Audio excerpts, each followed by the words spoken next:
a teen botanist is stranded on a lethal alien planet that reveals itself as a lonely, sentient planet, and she becomes the link between her human self and the planet's collective mind.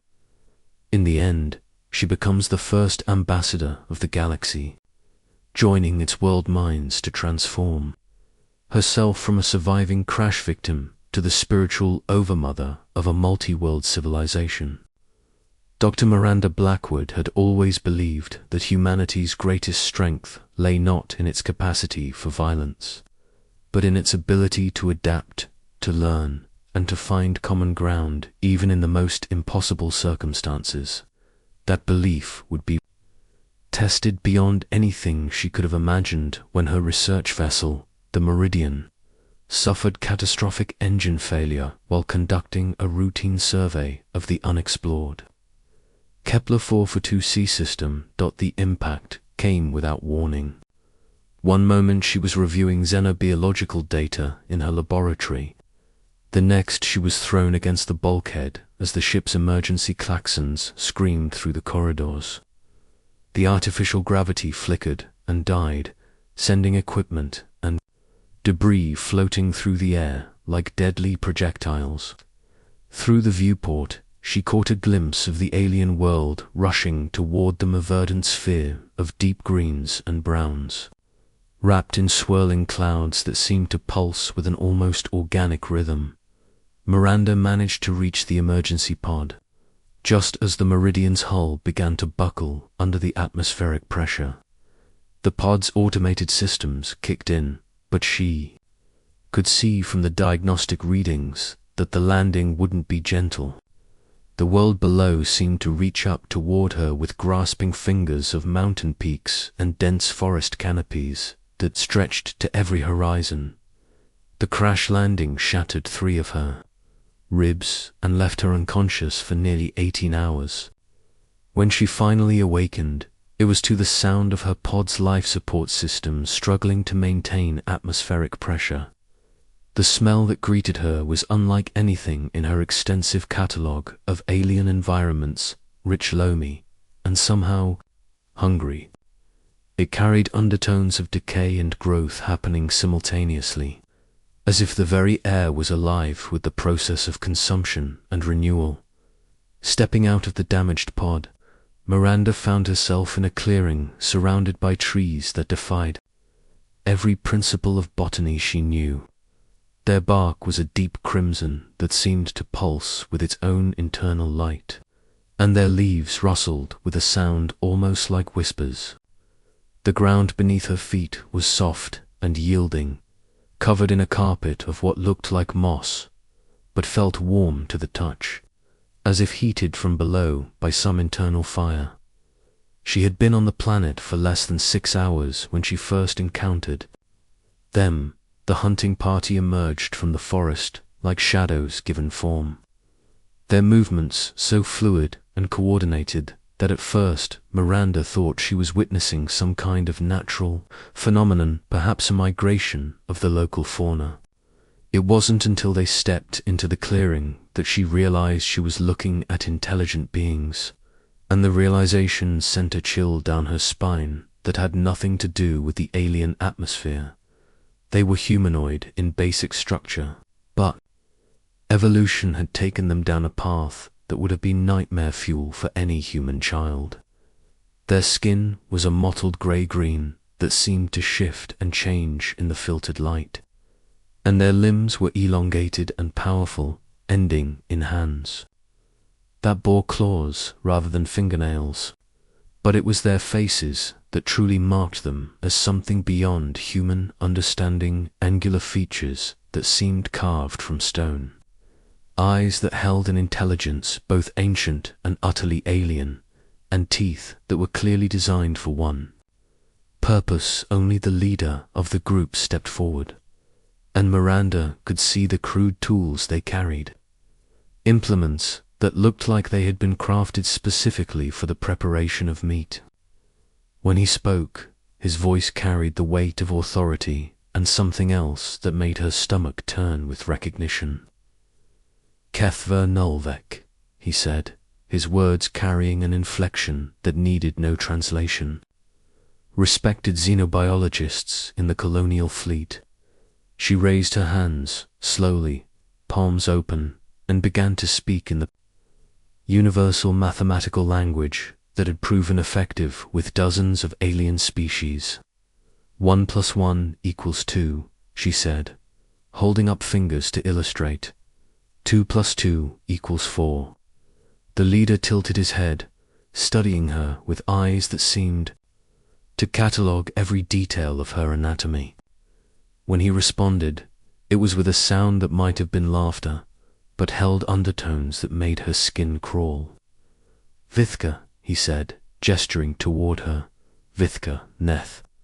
It took Miranda 3 days of careful observation and linguistic analysis to understand that Vithka meant meat that thinks, and Neth meant fresh.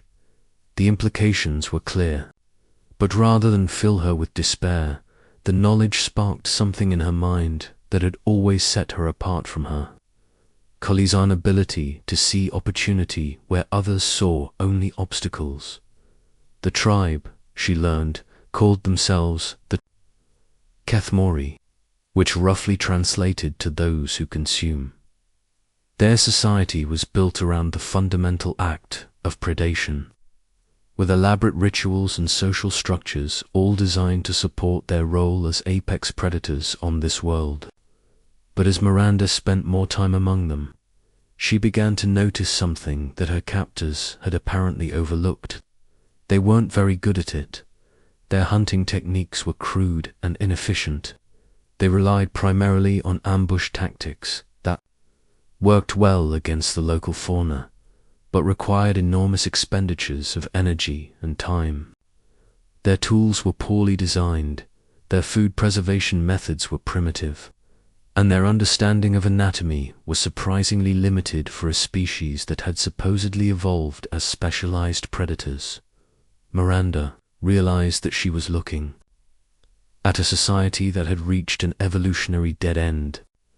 The Kethmori had developed just enough intelligence to dominate their immediate environment, but not enough to adapt when that environment began to change. And from her observations of the local ecosystem, change was exactly what was happening. The planet's climate was shifting, driven by the complex orbital mechanics of its binary star system. The forests were beginning to thin. The traditional prey animals were migrating to new territories, and the Kethmori were facing the very real possibility of starvation within a generation or two. It was this realization that gave Miranda the leverage she needed to transform her situation from prisoner to teacher.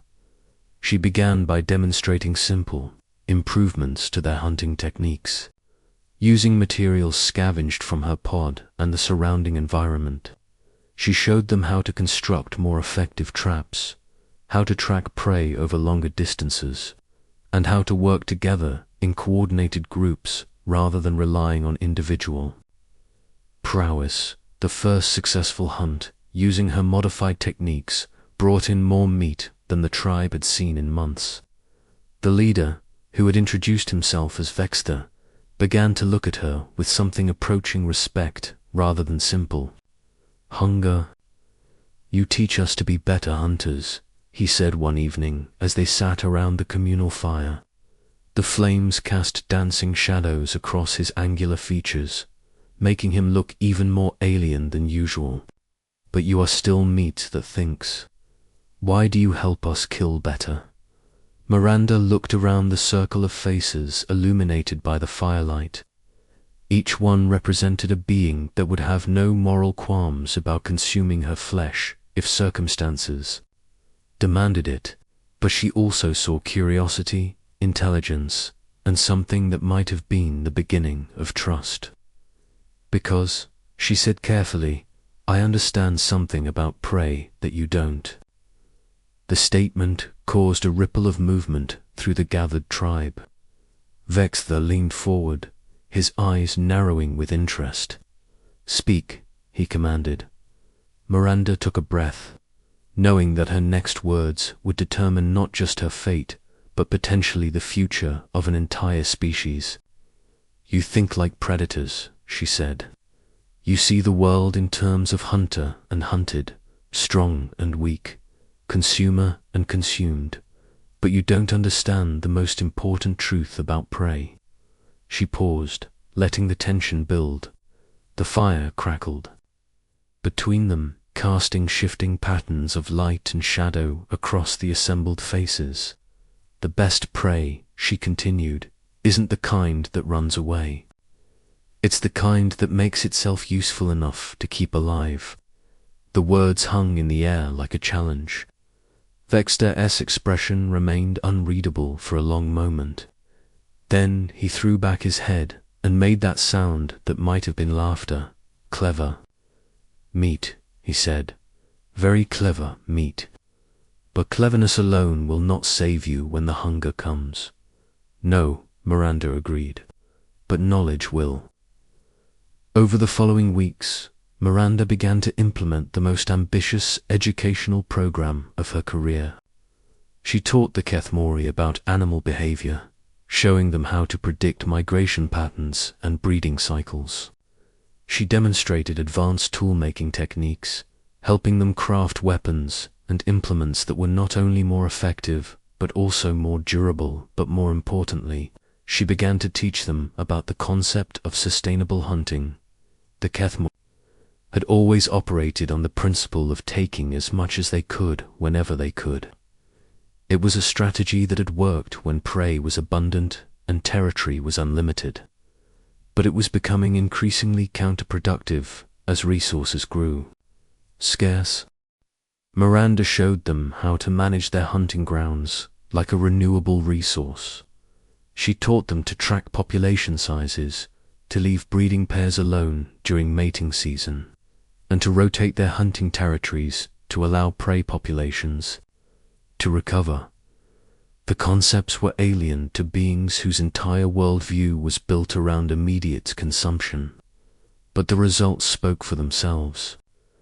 Within 2 months, the tribal territory was supporting larger and healthier populations of prey animals than it had in decades.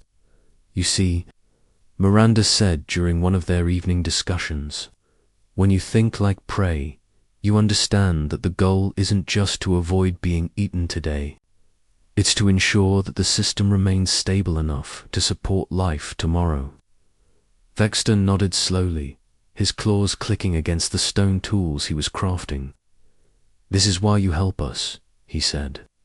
Not because you fear death, but because you understand life. Exactly, Miranda replied. And that understanding makes me more valuable alive than dead. But even as she spoke the words, Miranda knew that her position remained precarious. The Kethmori were pragmatic beings, and their pragmatism extended to their treatment of her. She was useful now, but usefulness had limits, and those limits were being tested every day. The real test came during the season. The Kethmori called the hunger time a period when the orbital mechanics of their binary star system created extended periods of darkness and cold. Traditionally, this was when the tribe survived on stored meat and whatever they could scavenge from the dormant ecosystem. But this year was different.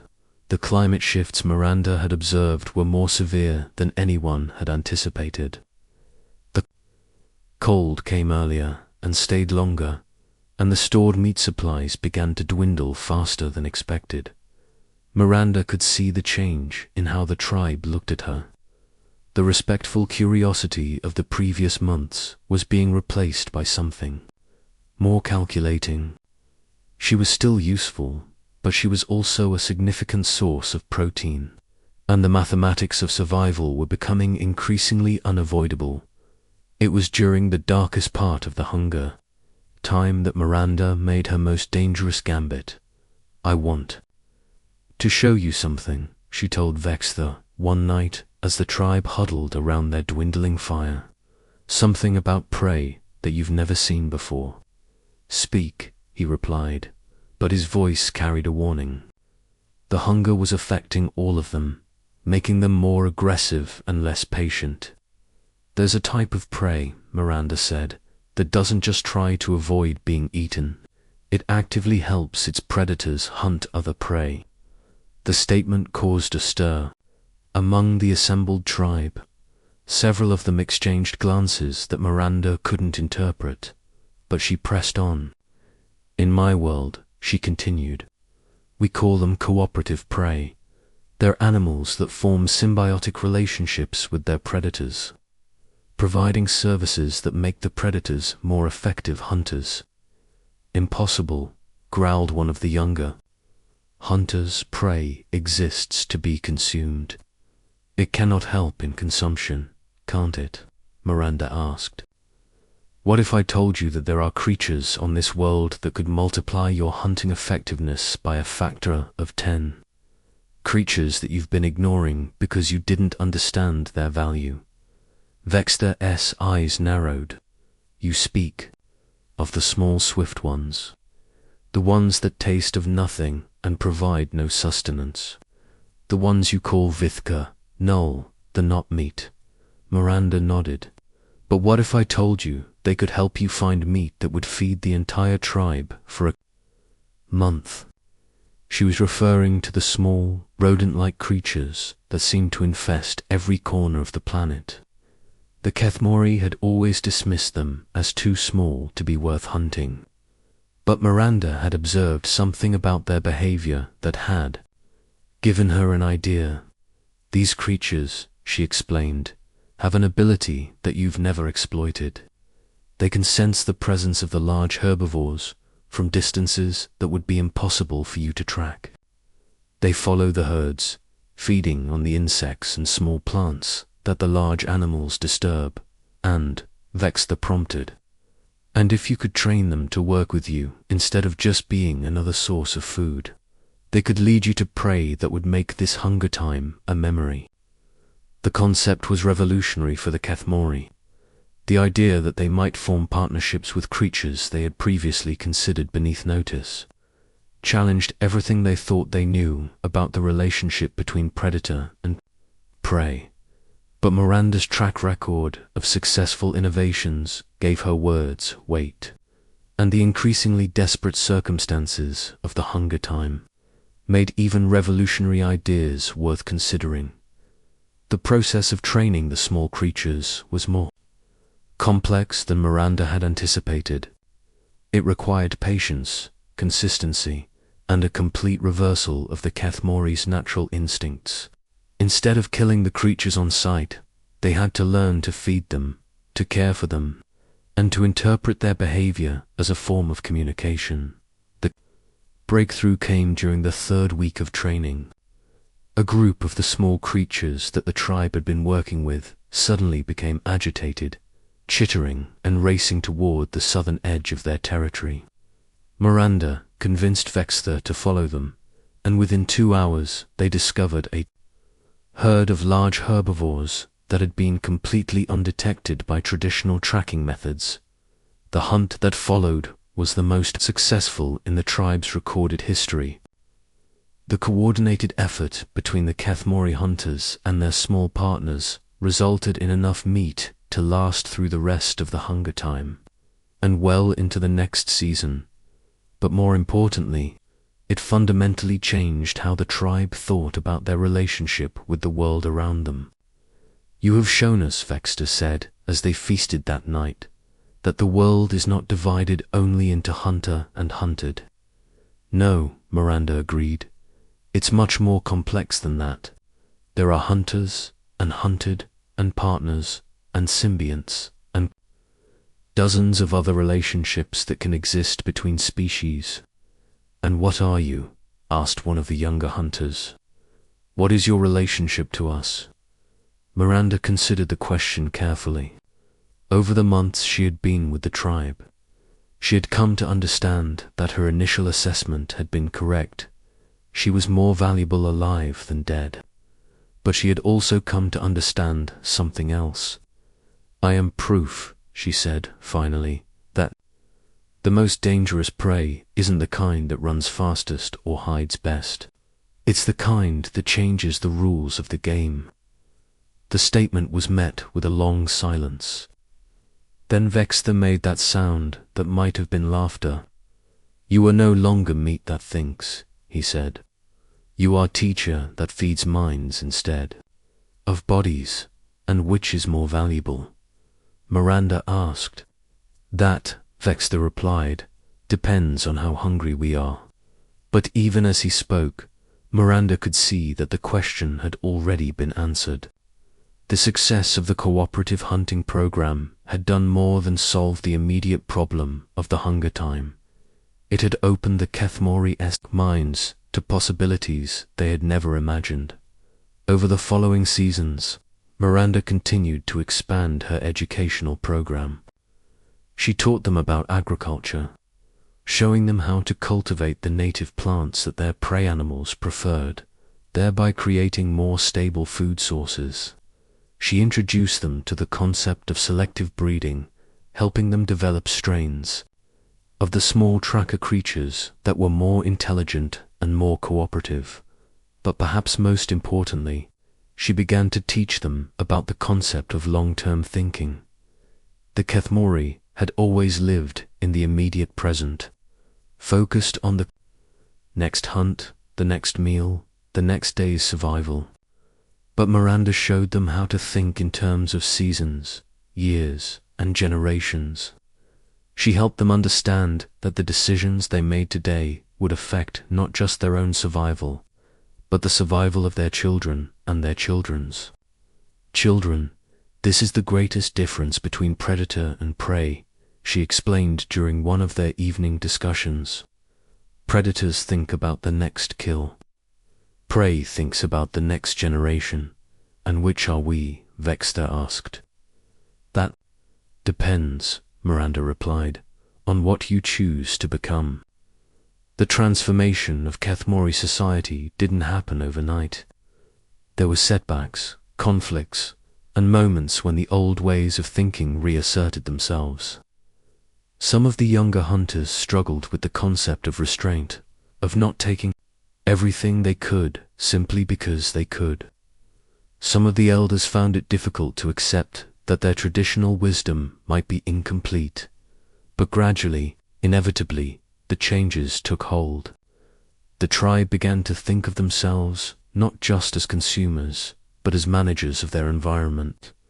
They developed complex protocols for sustainable hunting, sophisticated breeding programs for their tracker animals, and detailed long-term plans for territorial expansion that took into account the needs of the entire ecosystem.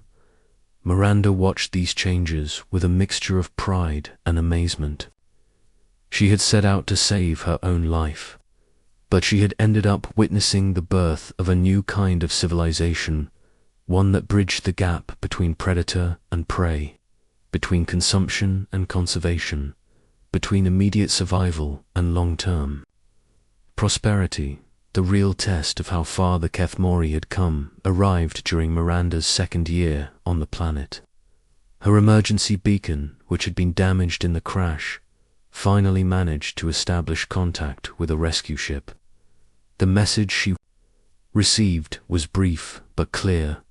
A colonial fleet vessel would arrive within 6 months to extract her. The news should have filled her with joy. She would finally be able to return to her own kind, to her own world, to the life she had built among the stars.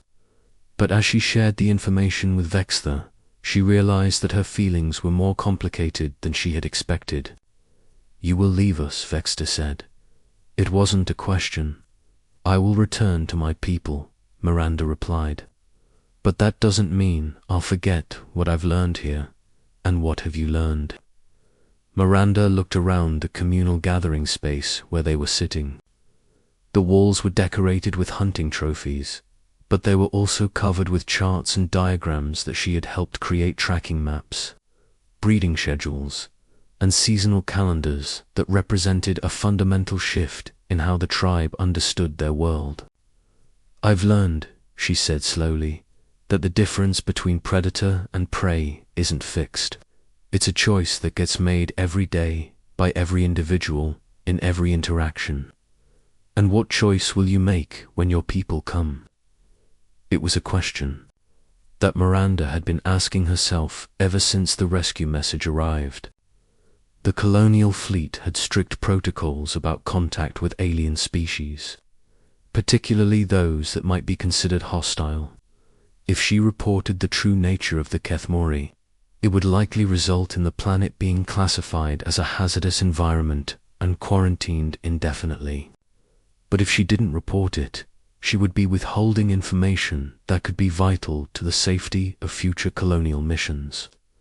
"I will make the choice," she said finally, "that creates the most possibilities for the future." Vexter nodded slowly. "You think like prey," he said, "always considering the next generation. And you think like a predator," Miranda replied, "always focused on immediate threats and opportunities." "Perhaps," Vexter said, "the strongest survive by learning to think like both." The months that followed were among the most intense of Miranda's life. She worked with the tribe to prepare them for the possibility of future contact with her people. She taught them about human psychology and behavior, helping them understand how to interact with beings whose evolutionary background was completely different from their own. More importantly, she helped them develop what she called a contact protocol, a set of strategies and behaviors that would allow them to present themselves as potential allies rather than threats. "The key," she explained, "is to understand what humans value most. We are social creatures, like you, but our societies are built around cooperation rather than predation. We value knowledge, creativity, and the ability to solve problems. And if we demonstrate these values, then you become valuable partners rather than dangerous obstacles." The colonial fleet rescue ship arrived exactly on schedule, 6 months after the initial contact. Miranda watched from the tribal settlement as the sleek vessel descended through the atmosphere, its hull gleaming in the light of the binary stars. But she didn't go to meet it alone. Vexter and a carefully selected group of the tribe's most intelligent and diplomatic members accompanied her to the landing site. They had spent weeks preparing for this moment, practicing the contact protocols, and rehearsing the presentations that would determine the future relationship between their two species. Commander Janet Reeves, the officer in charge of the rescue mission, was a veteran of dozens of first contact situations. She had seen everything from primitive agricultural societies to advanced technological civilizations, and she prided herself on her ability to quickly assess the threat level and strategic value of any alien species. But she had never seen anything quite like what Miranda presented to her. "This is Vexter," Miranda said, indicating the Kethmori leader. "He represents a species that has developed one of the most sophisticated approaches to ecosystem management I've ever encountered." Commander Reeves looked at the tall, angular alien with his predator's teeth and clawed hands, and Miranda could see her making rapid calculations about threat assessment and containment protocols. "Dr. Blackwood," the commander said carefully, "we're here to extract you from a hostile environment." "Are you saying these beings aren't hostile?" "I'm saying," Miranda replied, "that hostility is a choice, not a nature, and they've chosen to be something more than just predators." What followed was the most delicate diplomatic negotiation of Miranda's career. She had to balance the truth about the Kethmori-esque predatory nature with the reality of what they had become under her influence. She had to convince Commander Reeves that the tribe represented an opportunity rather than a threat, while simultaneously reassuring Vexter that the humans weren't simply another form of prey.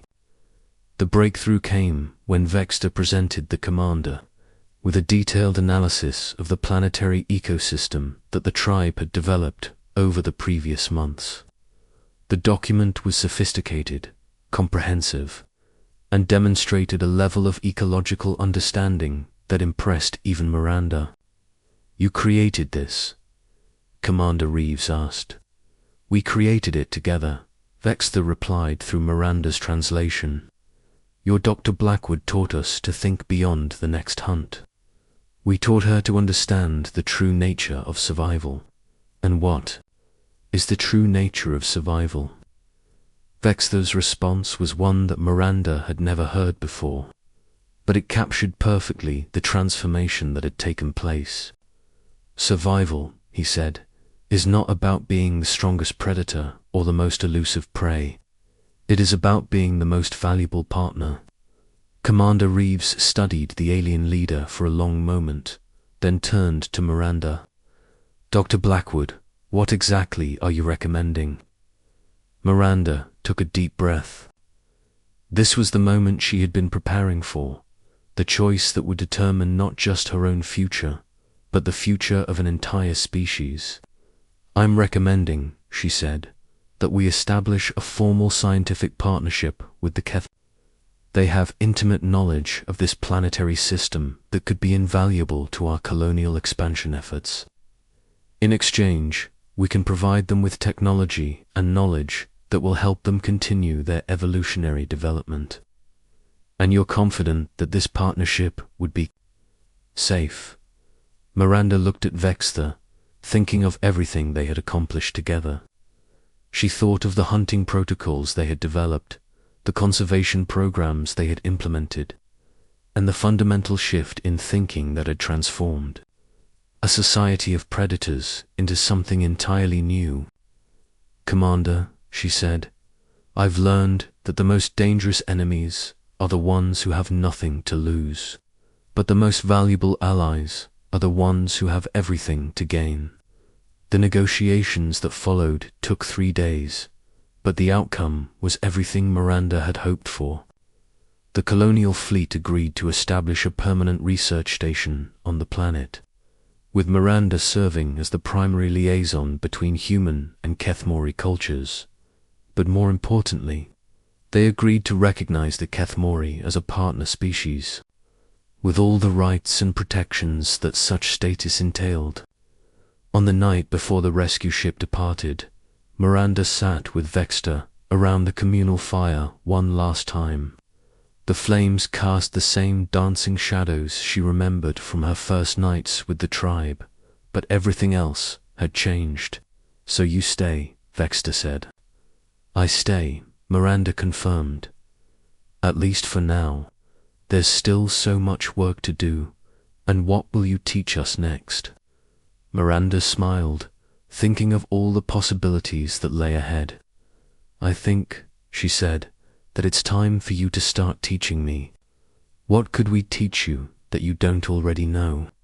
"You can teach me," Miranda replied, "what it means to be both predator and prey, hunter and hunted, consumer and consumed. You can teach me what it means to survive not just as individuals, but as partners in something larger than ourselves." Vexter made that sound that might have been laughter, but this time Miranda heard something else in it: warmth, affection, and something that might have been hope. "You know," he said, "when we first found you, we thought you were just meat that thinks. And now I think you are something we have no word for. Something that is neither predator nor prey, but something else entirely. What would you call it?" Vexter considered the question for a long moment, staring into the flames. When he finally spoke, his voice carried the weight of everything they had accomplished together. "I would call it," he said, "the future." Miranda nodded, understanding that he had captured something essential about what they had created together. They had proven that the ancient categories of predator and prey were not fixed destinies, but choices that could be made and remade with each new generation. Years later, when the research station had grown into a thriving colony and the Kethmori had become one of humanity's most valued partners in the expansion into the galaxy, Miranda would often think back to that first night around the fire. She would remember the moment when she realized that survival wasn't about being the strongest or the fastest or the most cunning. It was about being the most adaptable, the most willing to learn, and the most capable of transforming enemies into allies. She had crashed on a world of cannibals, expecting to become their prey. Instead, she had taught the man they had taught her that the greatest strength lay not in the ability to consume, but in the ability to create something new from the raw materials of survival. And in the end, that had made all the difference.